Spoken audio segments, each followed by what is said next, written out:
nay thơ người này về bờ chờ rằm rằm do gạch đầy huyết chiên bông lên kề đập rơi thân nghe một lời nghìn kêu y lưu lá đến nay ta kề đời bên kề dương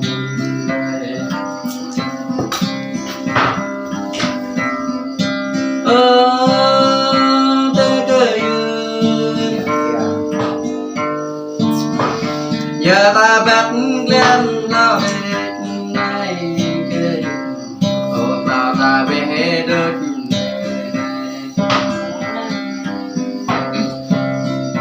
ôm ra là vòng vỡ măng rồi nè kề ôm ra là về bao ra cho má không mình đi sân bay mừng lớn ta đó nè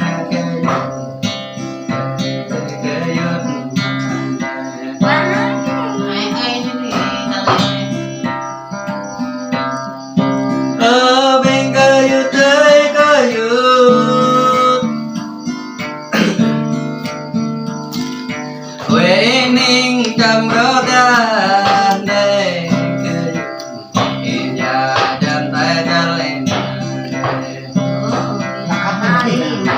ta sông về mưa lớn bê bỏ đèn kề ta sông về chân ta ở đấy thì đây tàu này nằm ngã lên kêu nằm rầy đánh băng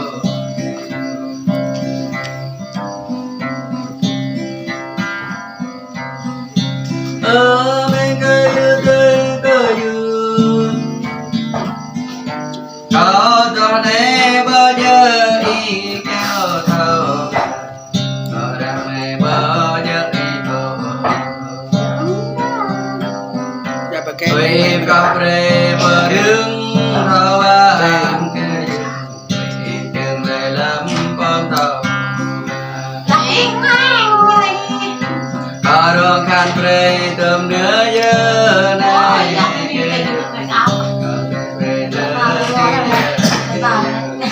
Đông đa như này. ồ nó còn đi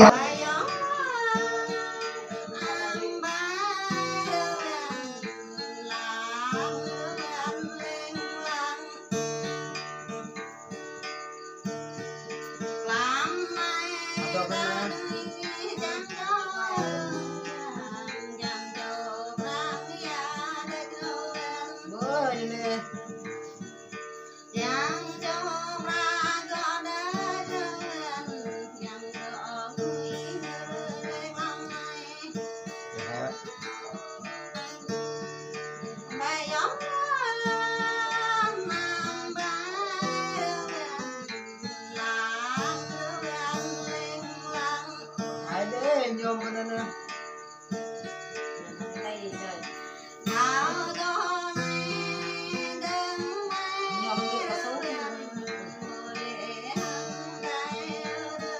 Lên để đi ra, ôm ra.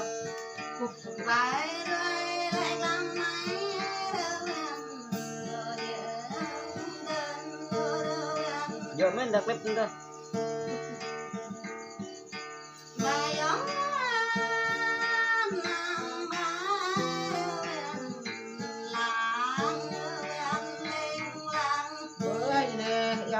đừng lại này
tôi này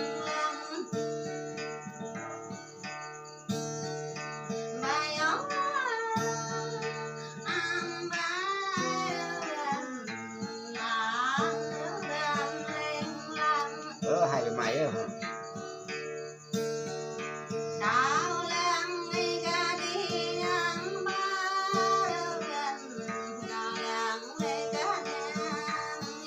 bơi thì đi ra bộ mấy đây đó ơi cho con mẹ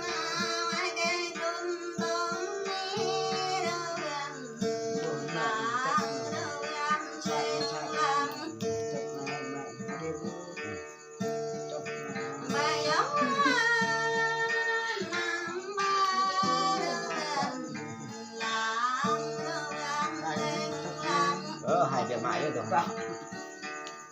Cạnh sạc sạc đi. Con đi đến đây tận dụng.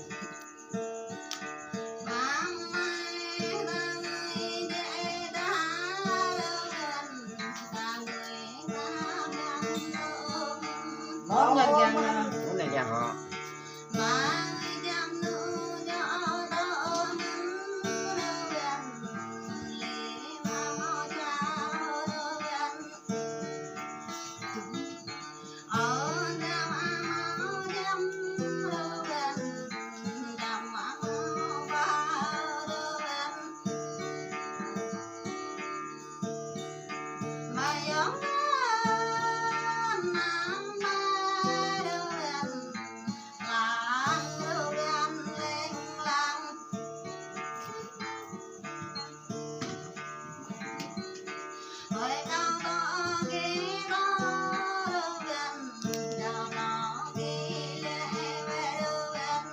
tao là đừng là tao thằng tưởng là lo đúng không?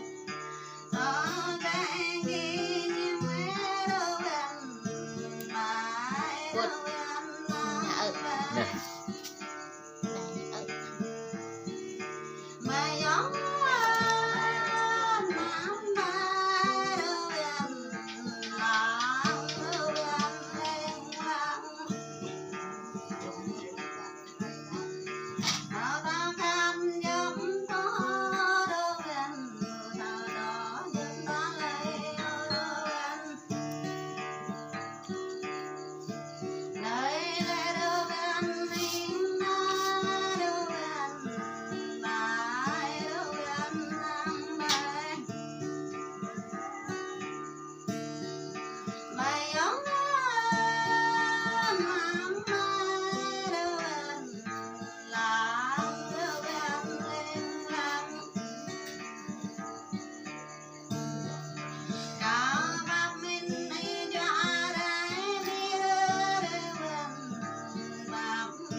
cái này có đạt này không chị cái đậm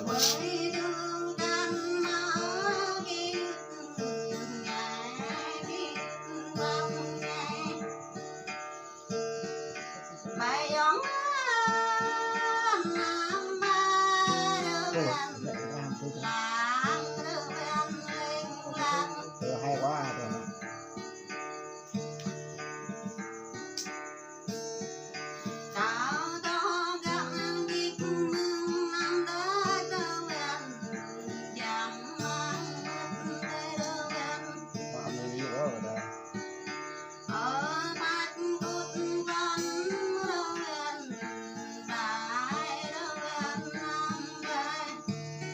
Được đấy.